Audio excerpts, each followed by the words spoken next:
welcome back to They Did What? Your source for the internet's craziest, most entertaining stories where I go over them, analyze them, and most certainly make fun of them.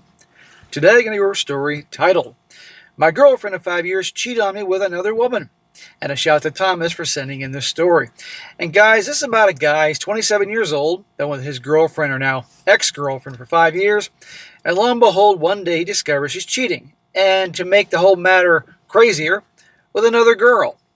And of course, you're going to see how this whole thing plays out, and to no surprise, she blames him for her cheating and makes out that he's the bad guy here, because of course it's always a bad guy here.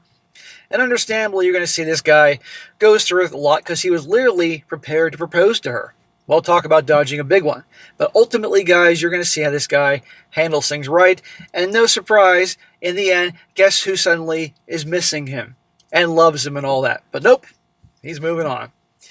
So it starts off, says here, hello everyone. This is going to be a long story, so please do bear with me.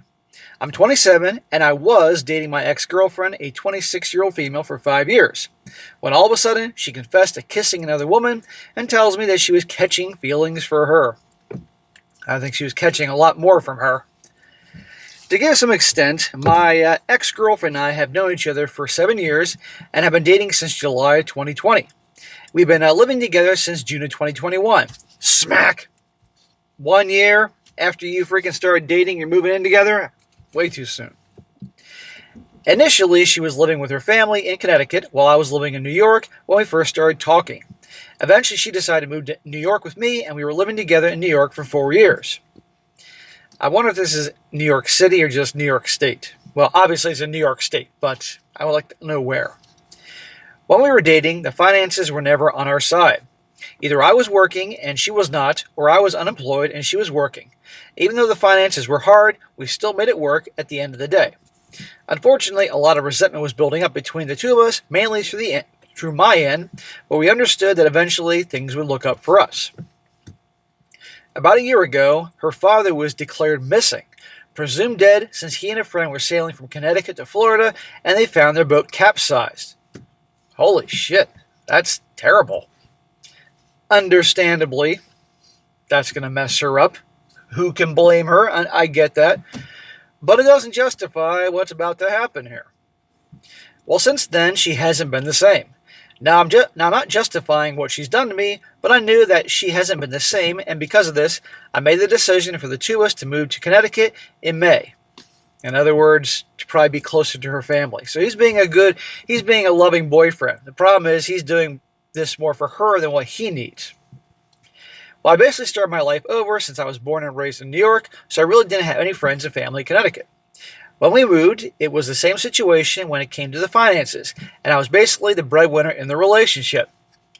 So this is really benefiting her, this relationship. By and large, he's always the one with a steady job, except for maybe, it sounds like a brief period he was unemployed, and he moves for her to be closer to her family because she's devastated by the loss of her father.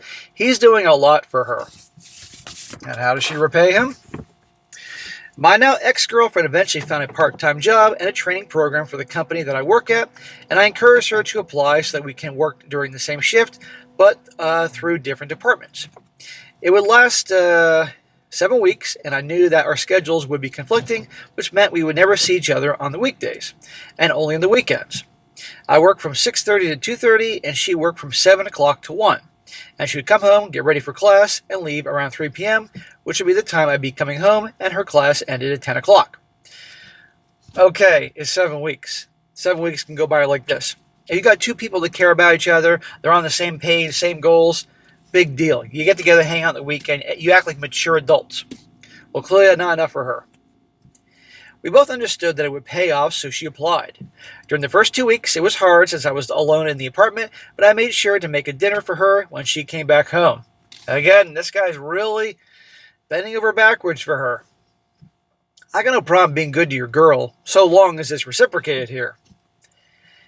Well, she found a female friend, a 21-year-old female, in the training class. Let us call her Susan. And I was very happy for her since the class was male-dominant. Eventually, they started hanging out together, and I didn't think anything of it. But then, the Friday before Labor Day, she did not come home. I was worried at first, but she texted me throughout the night that she was sleeping over Susan's place since it wasn't far from the training classes. When I woke up, I realized she wasn't home. That's not cool. I had a gut feeling that something would happen, and I was confident in her that she would have made sure that nothing happened since we've been together for so long. Well, something is happening, amigo, but not exactly what he thought. When she came home early in the morning, I asked her where she was and when she was getting very snippy with me, and asked me, "Did you not see the messages?" I told her that I was sleeping over Susan's place, she said. I rolled over and told her to get to work safe, and we'll talk about it later. It's Susan's, huh?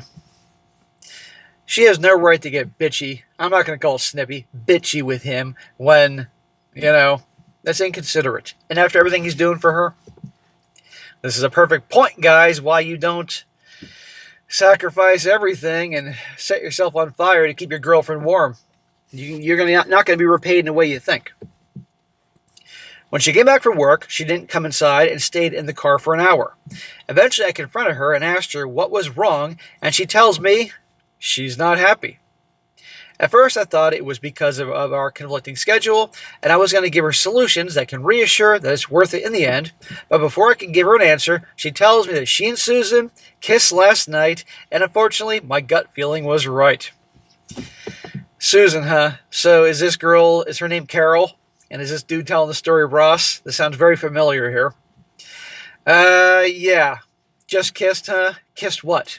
I'm sure there were different lips being kissed upon that night. Get out. After everything he's done for her. At this point, I was ready to marry my ex-girlfriend, and I had the wedding ring saved in my phone, and I was going to ask her mom, her older brother, and her elder sister for their blessing, and I confessed all of this to her while I was raising my voice at her and basically crying while she just sat there, curled up on the floor, crying and hyperventilating. Smack! Never cry in front of your girl. I get he's hurt. I do. But still, don't do it. I don't know, guys. I can say he dodged a missile here. At least he found this out before he proposed to her. I then packed my stuff and took the car and left to New York, but my mother convinced me to stay nearby in a nearby hotel and sleep the night and head over in the morning. Eventually, I realized that I should head back and talk to her, but when I arrived home, she's nowhere to be found. Gee, I wonder where she is. I then drove to her mom's place, her dad's, I drove to her mom's place, her dad's, the park where we had our first kiss, and even the beach that my ex and Susan we were at that night, but I couldn't find them anywhere, so I went back home. I was looking for her from about 1 a.m. to 4 a.m., and while I was looking for her, I called her and texted her multiple times with no response. Look at her behavior. What is her behavior telling him? That he doesn't mean shit to her. He had every right to be pissed off. He had every right to leave. And notice he's searching for her. She ain't searching for him. But he's been with her for 5 years and all that. This is tough on him. Well, she texted me at 2 o'clock in the afternoon telling me that her phone died, and I find out that Susan came to our apartment and took my ex to her place. Gee, what do you think they're doing? We talked that day, and she tells me that the spark is gone from her end, and she didn't think it was a big deal, which confused me so much. Not a big deal. Oh, okay. So if he was going out and hooking up with another chick, or okay, let's compare this, him hooking up with another dude because the spark wasn't there, she'd be okay with that? Bullshit. She also kept bringing up incidents from New York, which made me think she's basically trying to justify her actions into cheating. That's exactly what she's doing. I'm glad you can see that. She also never sincerely apologized for cheating on me. I tell her that she needs to be in a neutral space so she can decide what she wants, so she can't contact me or Susan, and we can't contact her, so she agrees to go to her sister's place. I then call her sister and tell her that my ex is going to her place, and she was able to pry out of me what was happening. So I started getting emotional, and her entire family was there, so they find out shortly after that. Oh, so they get to find out from you that their daughter not only is a big giant cheater, but she's cheating with another chick. Now, I gotta wonder if a shrink would listen to this scenario here and basically say that this girl lost it when her dad disappeared and died. I'm guessing they never found the body, which makes it even worse. And her way of checking out of this miserable world, of this deep sadness, is to check out as far as possible on the other side of the fence, if you will, and basically destroying everything around her. That doesn't justify what she's done here, but I gotta wonder. And when that passes, is she gonna want to go back to this guy? Well, we'll see. My ex decided to take a detour of where her father used to race, and she stays there for quite a while. I then decide to go see her, and I find her and Susan hugging and embracing the same way that we used to, and I get very upset and I confront her. I tell her that I want to start over and that we need to go to couples therapy and to therapy. Smack! No! There's no starting over here. She's a cheater. And by the way, she's into girls. There ain't nothing you can do about that, dude. Maybe that was too forgiving of me. It was. But I didn't want to throw it away at the time. She tells me that she needs time and space, so I respect her decision, and I tell her to go to her sister's. Time and space. She doesn't need time and space. She's demonstrating exactly her hand. Susan was listening to the entire conversation about what I wanted, so she was aware of how I felt. I was the bigger person and didn't interact with her whatsoever, but I then questioned why I had to leave and Susan had to stay, and on top of that, my ex decided to go to Susan's instead. Because Susan, in this present moment, is more important than you are, Ross. The day after that, she decides to call it quits and ends the relationship with me, which breaks my heart even more. I confronted her about it again, and she wanted to be alone for a while, but I agreed, but I told her that Susan can't be involved in her life as much since she is the reason why the relationship is over. There's no way his now ex is not going to be involved with Susan here. Come on here. Unfortunately, my ex still kept seeing her every day and kept talking to her in class, and on top of that, she kept sleeping over Susan's place. I decided to go no contact with her for a week to figure myself out and process what has conspired. After the week was up, I broke the no contact and wanted to catch up, and she did as well. I thought things were going well until the day after her sisters called me and told me that there's a TikTok video on Susan's Instagram, a video on Susan's TikTok account of them two making out. When I heard that, I saw red and was so betrayed and disrespected yet again, and decided to drive to Susan's place to pick up my car. So, of course, the 21-year-old Susan has to put videos of making out on TikTok, because what's a 21-year-old to do nowadays if they can't broadcast everything in their lives on fucking TikTok? Brother, it's over. Come on. And I know he knew this deep down, but this is a lot of guys' is hard, but you gotta fucking get your man card back. And he will. To get some context here, we have two cars, a 2019 Honda HR-V and a 2005 Volkswagen Jetta. I kept the old car since I don't travel as much to work compared to my ex, so I had the Jetta while she had the Honda. I decided to take the Honda back since it was under my name, and her sisters convinced me to not interact with her and take the keys and leave, which is what I did.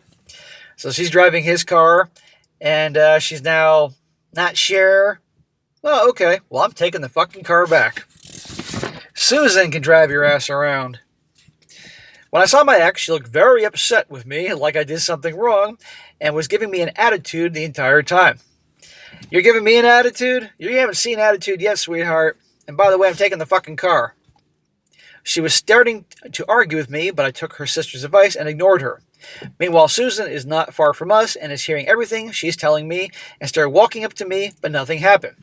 Thankfully, if her sisters weren't on the phone with me calming me down, I would have gone to jail for doing bad things or worse, so I'm very grateful for that. Yeah, dude, you don't want to freaking have to get arrested and criminal charges over your ex.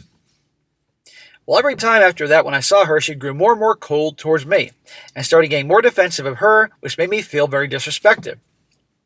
She also has isolated herself from her friends and family. See what I tell you? I think she's totally checking out of this life that she had because she's just so miserable. And this doesn't justify her actions. I'm just saying what's going on, I think. She still went to the classes with Susan while I was at home, wondering if she ever came back, which she did not. After her classes were over, she decided not to make this work and not to return to the apartment. Okay, good. She's been couch surfing. She's also been crotch surfing, let's be honest here, from her mom's place and Susan's place. Ever since then, I've still been in limbo, and like I said earlier, have no friends or family here. Even though her family is completely on my side, they are still her family at the end of the day. I know that they will talk again and again and try to reconcile the relationship between themselves and I, but I won't be in their lives very much. I still will be involved because my ex's siblings have kids, and the kids still see me as their uncle, especially the youngest because he's known me his entire life. I was carrying him when he was only a few weeks old, and now he's 4. My ex's family don't want me going anywhere, and they still want me in their lives, which I'm grateful for, and I respect their wishes. No, dude, this is not going to work. That's all fine and dandy when you were together, but now that this has happened and all the disrespect, and oh yeah, by the way, she likes chicks, it's never going to work. So you have to, as much as it hurts, distance. This is like, like a divorce, really, because now the family he's grown close to, not going to work. You might like that little 4-year-old that you held around as a baby when he was weeks old and all that, but no, this is not going to work. You got to move on. It's not fair to you. You got to distance yourself. My ex and I will be involved in each other's lives since the lease is under both our names, and so is the title of the Honda, and of course, because of her family. I thought the title of the Honda was in your name. Even though it's been 2 months now, I've continued to go to work and going to the gym. I found a therapist and even a support group where it's men who've gone through similar, if not worse situations than me. Good. On that grind at work, talking to other bros who've been through it. That's why my channels are popular, because guys get to hear other dudes going through shit. And of course, the gym. Good, good, good. I've been trying my best to take it one day at a time, and it's been very hard because everywhere I go, I remember the memories we had in those places. It's that, and now I'm never home anymore because she still has her stuff in the apartment, and she's yet to pick it up. I also decided to fully let her go because I know that I can never ever see her the same way again because of the cheating, and I'll never trust her again. No, you won't, and there's no relationship without trust. And there's no relationship between a guy and a gal if the gal prefers women, or even women a little bit. These past weeks, she's told me that she loves me, and she cares about me, and she misses me, and yet her actions prove otherwise. Sounds like trouble in lesbian paradise here. Sounds like she's all of a sudden wanting to keep him on layaway because it may not work out with Susan here. I've been disrespected so many times these past 2 months, and I will never be able to forget that. I know that I will forgive her and be able to move on, but I will not forget. Because of this, I've been struggling financially because of my ex being unemployed, and my landlord has threatened to evict me. Also, I've been seeing Susan at work now since they gave her a position at the company, so that's another stressful thing I have to deal with. That sucks. I know that I'll be okay, but things are going to be tight. Things will get better, and karma is going to hit her hard. I think slowly it already is. I guarantee it's going to. So that's my story. I want to thank everyone who's made it far reading this. I really appreciate it. Now, I was going to read a bunch of comments, but we're like 18 minutes into the video here, so I just don't feel like doing it, and it's a particularly hot fucking day here in Florida. But anyhow, what I say to this, he was blindsided, never saw it coming, and you see how easily she put the blame on him. Yeah, her dad died, and it sounds like they never found the body, and that's tragic, and she's young and all that. Sure, that doesn't mean that you do this to somebody that's been good to you, and this guy who's gone above and beyond to be good to her. And it doesn't sound like it's just him, it's also friends and family she's shutting out. But, you know what? At least he found this out before he proposed to her and they started planning a wedding, or worse, got married. So it is time for him to really pack up his shit and move on. Maybe he can work out a deal with the landlord to get out of the lease, and the guy, in fact, the landlord may be eager to do that and get somebody into the fucking apartment. Deals can be made. It's worth a shot because he's got to get out of there. He's got to stop being in the same place where all the memories are and her family and all that. He has to accept that it's just, not going to work. And in the comment section, when he responds to people, he did say that it is over and he is distancing himself from the family and all that. So he's moving in the right direction. And if you guys didn't notice at the end, that is definitely a strong clue. Like I said, trouble in lesbian paradise, because the fact that all of a sudden she's now saying she loves him and misses him, that's the crap they do when things are starting to not work out with who they left you for and stuff like that. It's not because she cares about him, because truly, this is about her. He's her safety net. And what's probably going to happen is it's going to fizzle with Susan, and then she'll be back and crying and begging. And I hope this guy, and I'm pretty sure he will tell her to take a hike and work on herself. And that's that. So as much as it's unfortunate this has happened to him, he's handling it right now in the end, and hopefully he can learn from this and be just a little more vigilant about various things. And sometimes people are fucked up, and it's unfortunate. But I wish this guy the best. Alright guys, that's it for today. Be sure to comment down below. Let me know what you think about this. And guys, you find a good story you want me to cover, send it my way, strongsuccessfulmale@gmail.com. And if it's a good one, I'll definitely cover it. And be sure to like the video, share it with your friends, and subscribe. I'll catch you next time.